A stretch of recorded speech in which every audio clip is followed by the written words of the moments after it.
Well, in this episode of The Mandate, every Friday, we sort of had Founders Friday around here, and we do a deeper dive into things of import for the sake of, your edification and the Republic. And this week, it's great to have one of my professors from back when I was much smarter. You know, every time you do TV, you get a little dumber. You lose a little bit of brain cell. So, Charles, it's great to have you here today. Matt, it's good to see you. You look tanned, rested, ready. So the blaze must be a healthy fire that you're drawing near to here. Well, what I like to say that my Ozempic is the Texas summer and sun, because if you exercise in it, you will in fact lose weight with no drugs whatsoever. It does the trick, sort of purgatory, very Catholic. But Very today, good, yeah.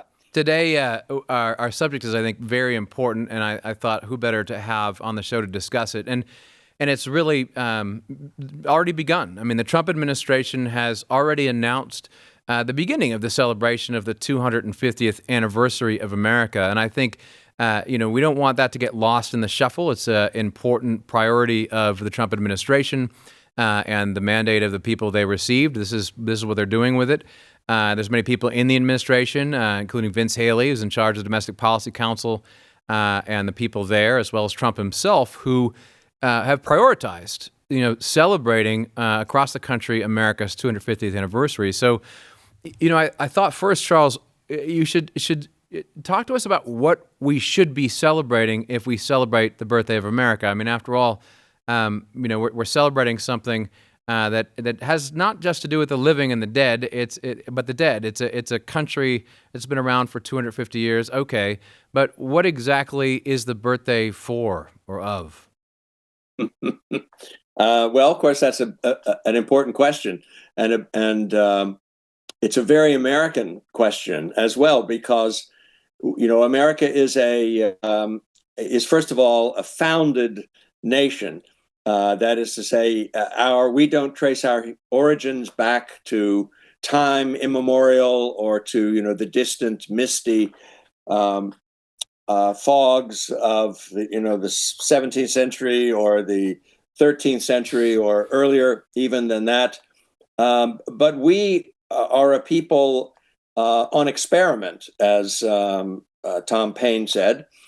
And we have a kind of beginning. When the experiment began, we've had to come to understand what it's about, what we're trying to accomplish in America as Americans, and that takes us therefore back to the origins. And there are not many countries anymore really are founded. They don't claim to come from some smaller group of originators or founders who lay the law down and who start the political clock for the country.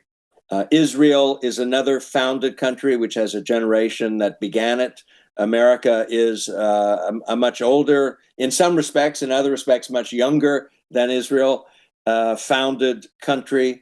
But there aren't that many of them. Great Britain is obviously not quite a founded country because it is precisely a country of many, many centuries and maybe even millennia. It goes back, it counts the common law and many other kind of gradually growing dimensions of itself as very important to what it is. But America is different. And so we had a beginning, we had a founding generation.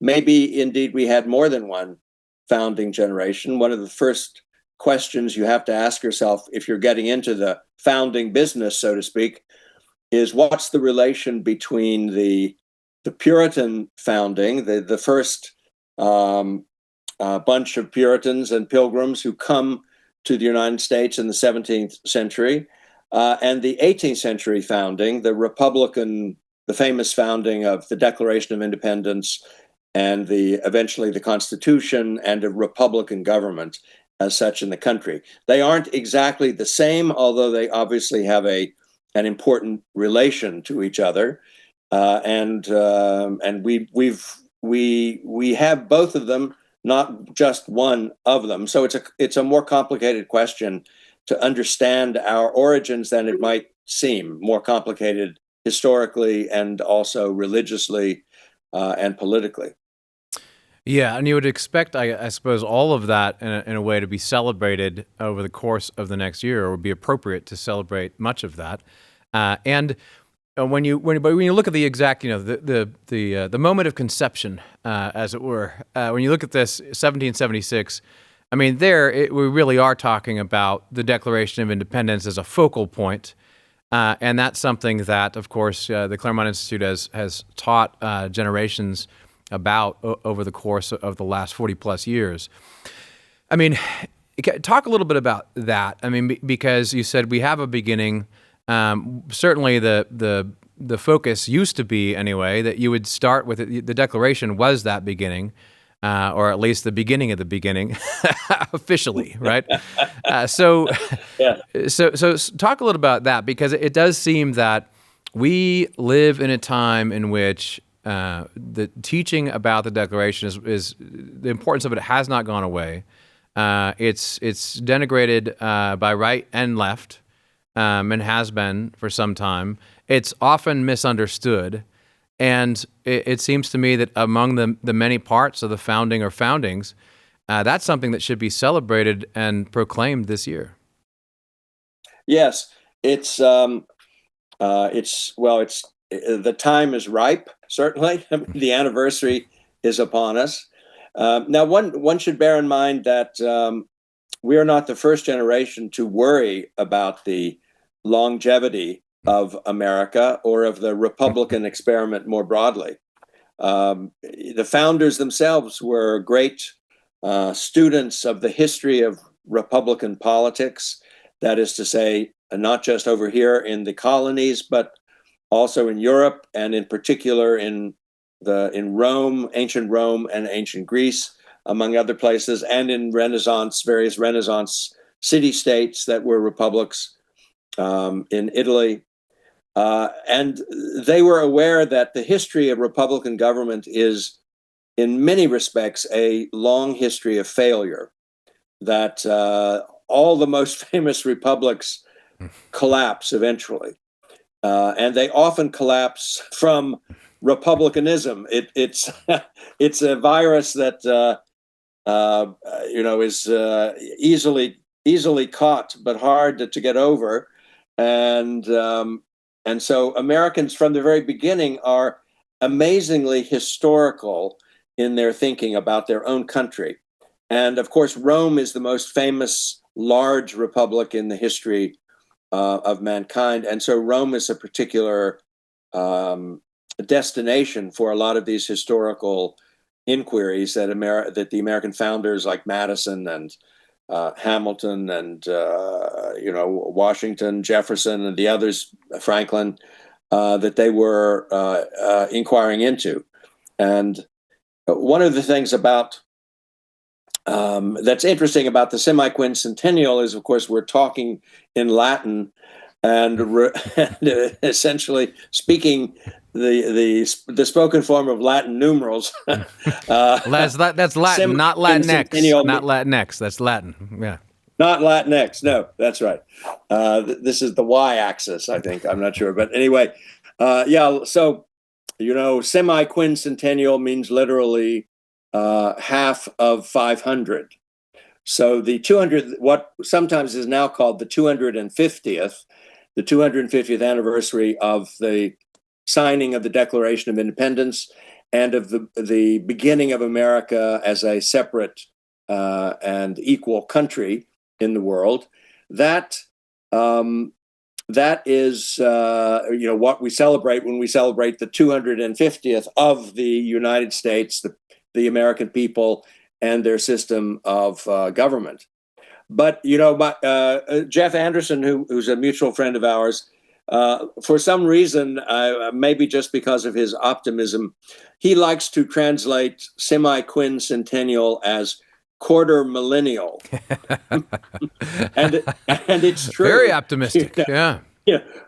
250 is half of 500, and it's a quarter of the way to 1,000.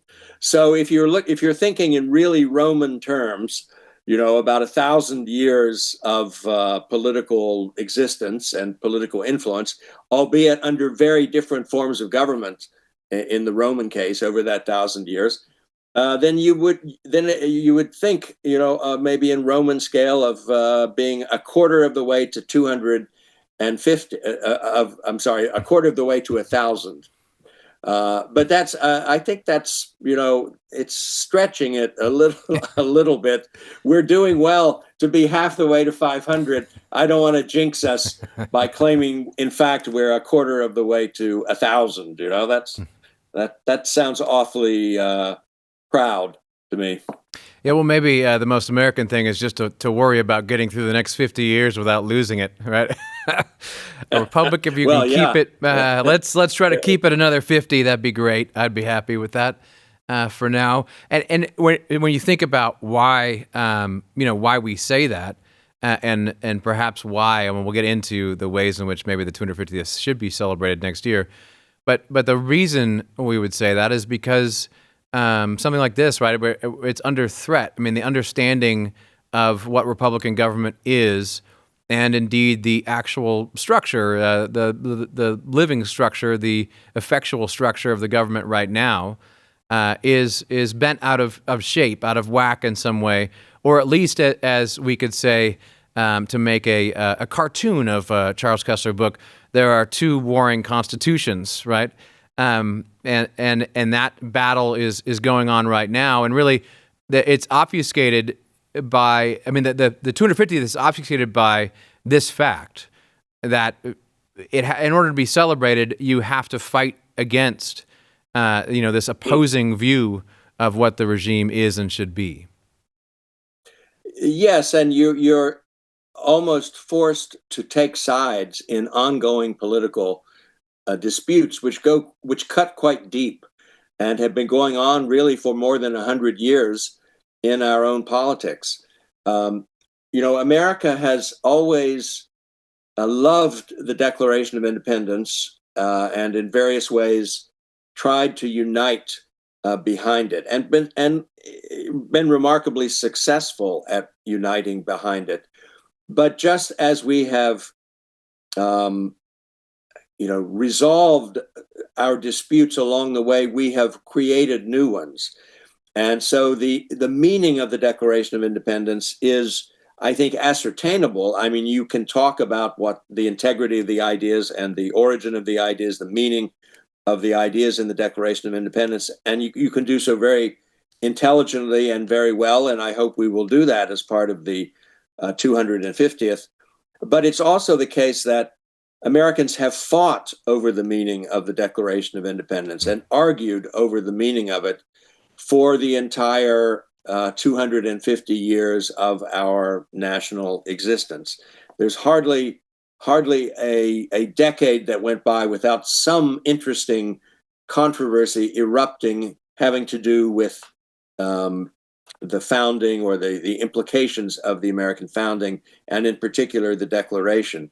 I've been working slowly on a book sort of on this question, on the Declaration of Independence and the American political tradition. And one of the things I've learned early on in my research was just how controversial the meaning of the Declaration was and how argued over it was. I'm talking even in the Jacksonian period, even well before slavery had come to dominate American politics later in the 19th century. Once that happened, once you're on the glide path to civil war, then you can understand why increasingly people want to argue about slavery through the Declaration of Independence, through an argument about the Declaration. But even before slavery was on the front burner of national politics, it's amazing how controversial the Declaration was for other reasons, not directly linked to the slavery question. So go into that a little bit. Yeah, what were those debates? Well, they all have to do, I guess you could say, with the question of what kind of a democracy is America, or what does it mean to be a democracy? Because there were some founders and let's say in the generation right after the founding, who thought that we had in the Constitution basically come to the natural end of the evolution of democratic government. This is what democracy is, constitutionalism of the American sort, and we've got it. We have it. We're enjoying it. We're experimenting with it. We're trying to live up to it, and so forth. But this is sort of, we don't need to have any major further evolution in our understanding of what democracy is and what it requires of us. But at that same time that many Americans took that position, even more Americans took the other position, which is we're at the beginning of democracy. This is probably not all the democracy that we will need or that we will want. And so we were already looking forward to the evolution of democracy, to its transformation into something slightly different, maybe something more,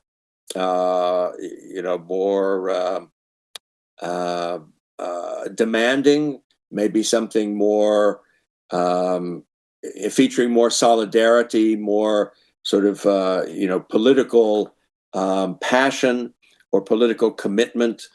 There are a lot of Jacksonians, of course, who take that point of view. That the democracy we need is ought to be more democratic. We ought to have, for example, no property requirements for voting or holding office. It should be a real democracy. That is, you can be poor and be a citizen, and not just a citizen, but be a statesman, being an office holder as well. And that's kind of redefinition of democracy and expansion of democracy ought to be encouraged. And that's of course part of the early drama of American politics is the debate over all of the different ways in which men of the early 19th century thought about expanding democracy and making it something more, you might say more social, mm-hmm. or even socialist. Some of their thoughts were heading certainly in that kind of direction.